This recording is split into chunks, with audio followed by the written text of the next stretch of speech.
Kangen Caca.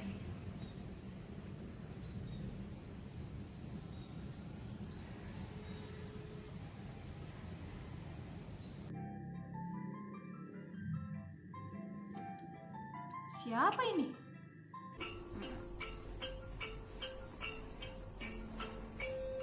Sopo ki esuk-esuk telepon?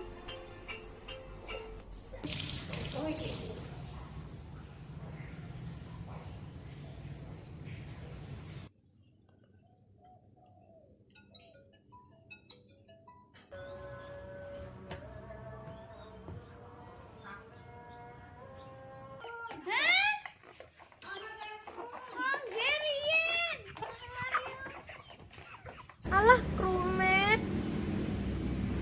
Ki sapa iki? Halo? Halo? Halo, assalamualaikum. Halo, assalamualaikum. Halo, assalamualaikum. Halo, assalamualaikum. Halo. Kenapa, Bet? Tumben banget pagi-pagi nelpon. Ya Allah, Ica esuk loh, Bet. Mau apa toh? Ganggu untuk wae. Ora guys, mungkin kangen lho. Halah, kerjaanku akeh ki lho. Ya, Bet. Tapi ya hasil SBM sing wingi kuwi. Wah, turun rezekiku. Aku arep kuliah ngendi yo? Aduh, Bet. Aku pengen di UNS, tapi belum waktunya aku di UNS. Cerita dong si wes kuliah di UNS. Wah, wes, gak usah diragukan lagi mumetnya. Turuku yo isuk terus kok. Kalau pusing mah gak UNS dong. Semua anak kuliahan juga pusing. Asik banget lah pokoknya. Kampusnya bagus, bersih, adem. Oh iya, UNS jadi salah satu kampus di Indonesia yang punya 5 tempat ibadah loh. Bener, Pol. Apalagi perpusnya, bikin betah banget. Udah nyaman, buku-bukunya juga lengkap banget loh. Nek aku mah ngincer kuwi jajanan sing ning sandinge gerbang. Wis kayane mah enak-enak banget kae. Pengen tak tuku kabeh. Nek favoritku sih risol sing didol koncoku kae nggo danusan. Cocok banget kok aku sing mager sarapan. Yalah. Berarti kuliah dan UNS ki berarti bakul risol tok toh? Yo bagus no, belajar sekaligus berwirausaha. Itu cita-cita aku. Pengen banget kuliah sambil berwirausaha. Kan malu tuh sama umur segini masih minta uang jajan sama orang tua terus. Nah, kebetulan banget nih. Neng UNS kuwi eneng budaya kerjane. Biasa disebut aktif ACTIVE. Achievement Orientation, C. Customer Satisfaction, T. Teamwork, I. Integrative, V. Visionary, karo E. Entrepreneurship utawa sing kewirausahaan sing mbok pingine kuwi maunin. Entrepreneurship kene iki iso dienggo mengolah sumber daya bene memiliki nilai tambah karo keunggulan saka sing peluang-peluang sing eneng lah ngono.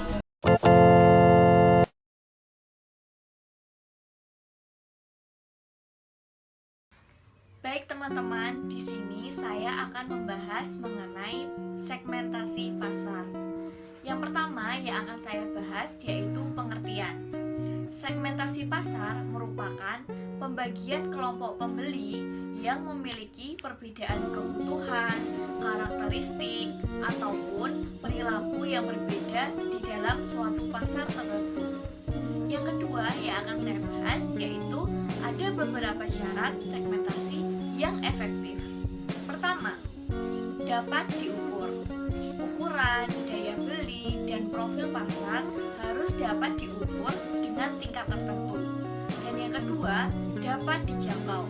Segmentasi pasar dapat dijangkau dan dilayani secara efektif. Yang ketiga, yaitu cukup besar. Segmentasi pasar cukup besar atau cukup memberi laba yang dapat dilayani. Yang keempat, yaitu dapat dibedakan. Berarti segmen tersebut dapat dijangkau atau dilayani dengan sumber daya yang dimiliki perusahaan. Dan yang kelima, yaitu dapat dilaksanakan. Segmen tersebut dapat dijangkau atau dilayani dengan sumber daya yang dimiliki perusahaan. Yang ketiga yang akan saya bahas yaitu manfaat segmentasi pasar. Ada 8 manfaat yang akan saya sebutkan. Yang pertama, pasar lebih mudah dibedakan. Yang kedua, pelayanan yang baik mengarah dan tepat kepada pasarnya. Yang ketiga, yaitu strategi pemasaran lebih terarah. Yang keempat, menemukan peluang baru. Yang kelima, faktor penentu desain. Yang keenam, strategi komunikasi lebih efektif. Yang ketujuh, melihat kompetitor dengan segmen yang sama. Dan yang kedelapan, yaitu evaluasi target dan rencana bisnis. Nah, selanjutnya, yang keempat adalah prosedur melakukan segmentasi pasar. Nah, dalam prosedur ini ada 3 tahap. Yang pertama adalah tahap survei. Pada tahap ini dilakukan dengan wawancara kepada target segmentasi pasar tujuan untuk mendapatkan pemahaman terhadap sikap, motivasi, dan perilaku dari konsumen. Tahap yang kedua adalah tahap analisis. Di tahap 2, tahap analisis, kita analisis data-data yang sudah kita butuhkan tadi. Tadi sudah dianalisis. Lalu yang ketiga, tahap pembentukan, kita kelompokkan berdasarkan sikap, motivasi, perilaku seperti itu ya. Nah, selanjutnya yang kelima adalah jenis-jenis segmentasi pasar. Nah, jenis-jenis segmentasi pasar ini ada 9 jenis. Nah, yang pertama ada segmentasi pasar berdasarkan geografi, berarti berdasarkan tempat. Nah, pemilihan tempat, lokasi yang dapat berpotensial dan menguntungkan didirikan perusahaan.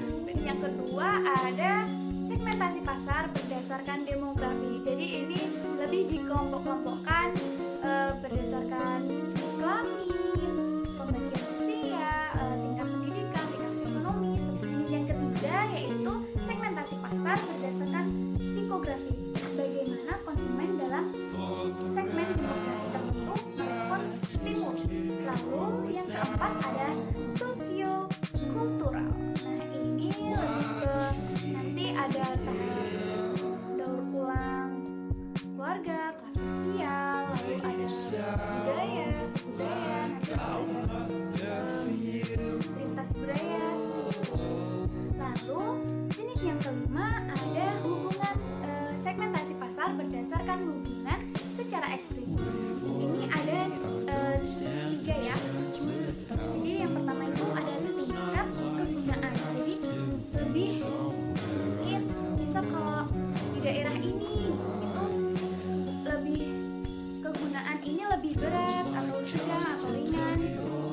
Lalu yang kedua ada tingkat kesadaran. Nah, jika di sini didirikan perusahaan atau sebuah pabrik, nanti produk yang diproduksi atau produk yang diproduksi nanti apakah sudah menjadi sebuah kebutuhan, kesadaran untuk membeli produk tersebut. Lalu yang ketiga ada loyalitas merek. Jadi ini ya sangat penting ya, soalnya merek itu biasanya kalau di desa-desa itu merek tidak terlalu penting, tapi kalau di kota itu merek sangatlah penting karena mungkin lebih ke gengsi gitu ya. Ya. Lalu jenis yang keenam itu ada segmentasi pasar berdasarkan situasi penggunaan. Ini ya penjelasannya ya sesuai dengan situasi penggunaan seperti itu. Lalu yang ketujuh ada segmentasi pasar berdasarkan benefit atau manfaat. Yang ke-8 ada segmentasi pasar berdasarkan hibrid. Yang ke-9 adalah segmentasi pasar berdasarkan tingkah laku. Nah, bagaimana ya contoh dari segmentasi pasar? Contohnya seperti ini. Kita ambil contoh segmentasi pasar Universitas 11 Maret yang biasa disingkat dengan UNS. Nah, dilihat secara geografisnya, kampus UNS ini ada ada 7 kampus di Solo Raya dan ada 1 kampus di Kebumen. Jadi kampus UNS ini sudah menyebar di berbagai wilayah ya, khususnya di Solo Raya. Lalu secara demografisnya UNS ini ditujukan untuk orang-orang yang ingin melanjutkan pendidikannya ke D3, S1, S2, S3. Jadi sangatlah komplit, fakultasnya juga komplit, prodinya juga sangatlah komplit. Strategi pemasaran memiliki berbagai jenis. Salah satunya yaitu strategi pemasaran 4P. Strategi pemasaran 4P merupakan kumpulan alat pemasaran taktis yang terdiri dari produk atau produknya, kemudian ada price atau harga, kemudian yang ketiga ada place atau tempat, dan yang keempat ada promotion atau promosi, yang kemudian dipadukan agar menghasilkan respon yang diinginkan oleh pasar. Strategi pemasaran 4P yang pertama ada produk. Kita sebagai pelaku usaha, Anda harus bisa membuat produk atau jasa yang diterima oleh masyarakat. Beberapa dari Anda mungkin bingung bagaimana caranya atau produk apa sih yang harus dibuat? Anda dapat memulainya dengan cara mengembangkan produk atau jasa yang dimiliki menjadi lebih baik. Mintalah kritik dan saran dari konsumen. Kemudian Anda tampung semua saran dan kritik tersebut sebagai bahan pertimbangan dan perbaikan. Selain itu, Anda juga bisa membuat produk atau jasa apapun yang kualitasnya itu baik. Kualitas produk atau jasa yang baik tentu saja akan memberikan kepuasan yang tinggi dari konsumen. Kemudian, strategi pemasaran yang kedua ada price atau harga. Harga merupakan salah satu hal yang sensitif dalam sebuah bisnis. Umumnya, konsumen akan menjadikan harga sebagai patokan untuk membandingkan Anda dengan kompetitor. Sehingga penting untuk Anda menentukan harga yang baik, karena harga akan berpengaruh terhadap penjualan. Jangan sampai Anda salah menentukan harga yang membuat konsumen menjadi tidak tertarik untuk membeli produk atau jasa dari Anda. Lalu, bagaimana sih cara menentukan harga yang baik? Untuk menentukan harga sebenarnya itu mudah. Anda dapat melihat harga pasar atau dengan menghitung HPP dan profit yang diinginkan dan sebagainya. Intinya, harga yang Anda tawarkan atau tetapkan sebaiknya adalah harga yang masuk akal. Salah satu unsur P dari strategi pemasaran 4P. Tempat atau lokasi merupakan salah satu faktor penentu bisnis Anda. Karenanya, pilihlah lokasi yang tepat atau yang pas. Maksud dari lokasi yang pas adalah lokasi yang strategis dan benar. Lokasi yang strategis merupakan tempat yang ramai dan dilalui banyak orang, sehingga calon konsumen dan konsumen tertarik dan mudah untuk menemukan tempat jualan Anda. Namun, strategi saja tidak cukup. Perlu ada kata tempat yang pas atau tepat. Mengapa demikian? Karena tempat yang strategi jika tidak tepat atau pas juga tidak memiliki efek apapun. Misalnya, jika Anda menjual jilbab atau peralatan muslim, maka jualanlah di daerah yang masyarakatnya beragama muslim, atau bisa juga dijual di daerah masjid-masjid besar. Tapi jangan menjualnya di daerah kawasan non-muslim. Nah, jika Anda menjualnya di kawasan non-muslim, tentu saja penjualan tidak akan sebanyak saat Anda menjual di daerah dekat-dekat masjid besar, bukan? Nah, untuk itu, memilih tempat juga perlu Anda perhatikan dengan baik. Strategi pemasaran 4P yang terakhir adalah promosi. Promosi merupakan ujung tombak untuk memperkenalkan produk atau jasa kepada masyarakat. Dengan strategi pemasaran yang baik, maka diharapkan penjualan juga akan terus meningkat. Kini kegiatan pemasaran atau promosi lebih mudah kita lakukan, karena sekarang ini kita hidup di era digital di mana kita dapat memanfaatkan media sosial yang kita miliki seperti Facebook, Instagram, dan juga kita bisa memasang iklan di dalamnya, kerjasama dengan sponsorship, dan mengikuti buzzer. Yang poin selanjutnya adalah teknik negosiasi bisnis. Yang teknik yang pertama adalah membuat target pencapaian negosiasi. Tentu, seseorang yang melakukan negosiasi memiliki target dan goal yang ingin dicapai dalam negosiasi tersebut. Yang kedua adalah melakukan riset yang komprehensif. Pengetahuan yang luas dapat digunakan sebagai landasan pendapat dalam sebuah diskusi negosiasi. Yang ketiga adalah fokus tujuan utama negosiasi dan harus ada batasan dalam bahasan topik yang ingin dibahas. Keempat, bersikap adil dengan pendapat pihak lain, yaitu jika kita bersikap sangat kaku dan mengunggulkan pendapat pribadi dapat membuat lawan bicara menjadi tidak nyaman. Dan hal ini dapat berakibat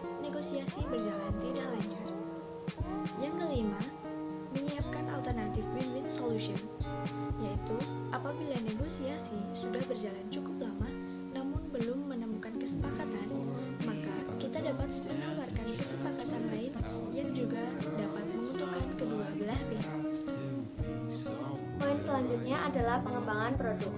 Menurut Ciptono tahun 2008, pengembangan produk adalah strategi untuk produk baru meliputi produk orisinil, produk yang disempurnakan, produk yang dimodifikasi, dan merek baru yang dikembangkan melalui usaha riset dan pengembangan.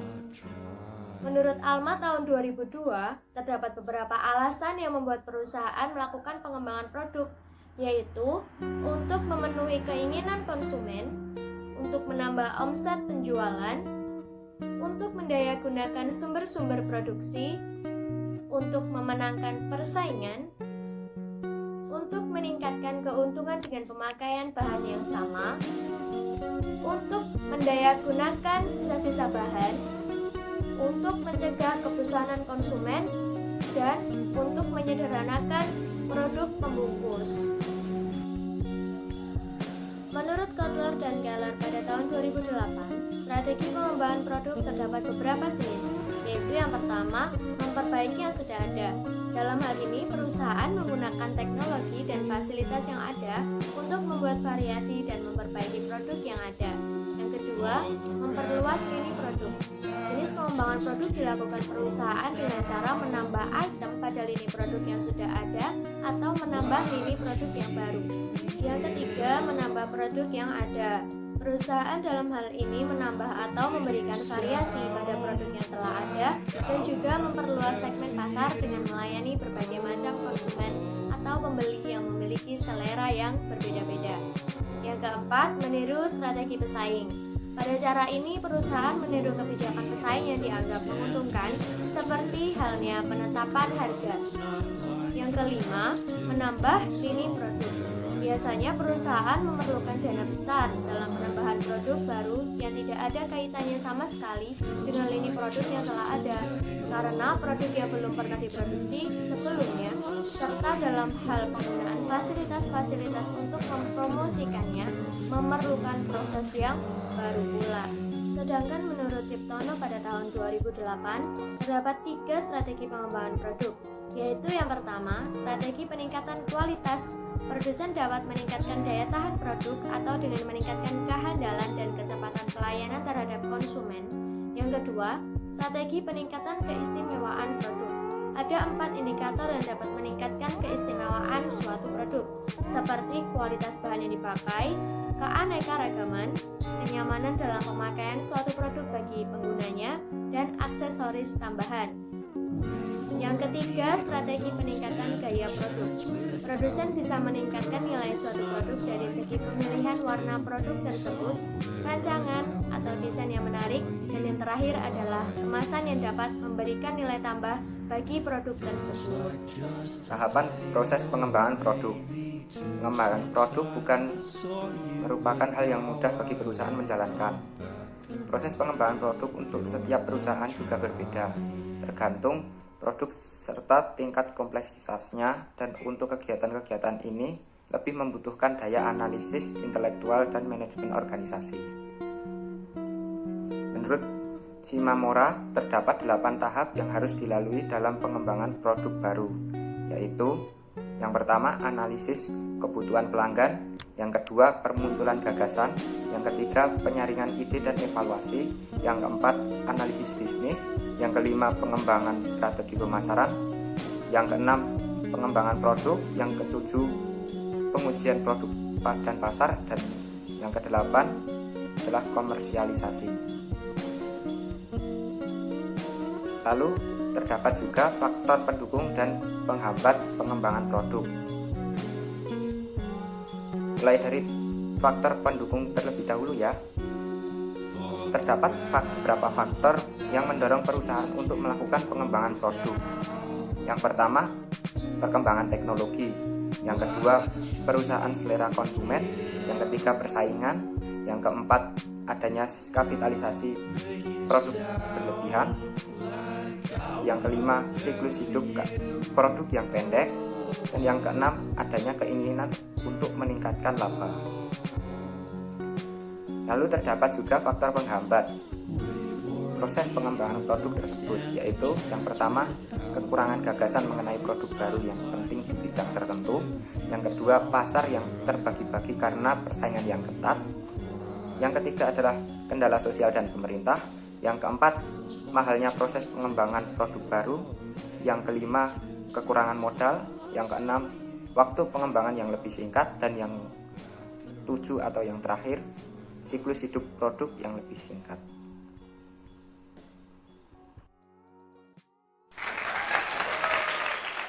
Betul, kuliahku ora kudu dari salta. Halah, gak usah khawatir soal uang saku. Di sono tuh makan 5.000 udah kenyang. Aku aja sebulan uang jajan selalu sisa buat me time. Bukan cuma makanan yang murah, dari segi transportasi juga gampang banget menuju ke kampusnya. Bahkan aku aja jalan loh ke kampus saking dekatnya. Kalau dari segi biaya kuliah itu UKT di UNS itu gimana? Terus kos-kosannya juga gimana? Oh iya, UKT ini mahal gak toh? Soalnya kan yo dewe kan kondisi lagi pandemi ini, lagi susah-susah golek duit, misalnya juga ortu. Nek masalah UKT sih menyesuaikan pendapatan orang tua. Alah kos-kosannya 300.000 entuk, santuy toh. Cinta banget aku karo Solo. Iya, terus jangan khawatir, banyak beasiswa yang ditawarkan kok. Bisa lah diikutin seleksinya. Tapi yang pasti ada syaratnya, jangan lupa. Ayo, semangat belajar. Tinggal kesempatan terakhir loh, Bet. Nin, sampai ketemu di UNS ya, Bet. Nin. Udah dulu ya, aku tungguin kabar baiknya. Wah, gak sabar pengen UNS. Wes daripada ribut, ayo tajak ning UNS wae ben kowe langsung delok. Sore yo, piye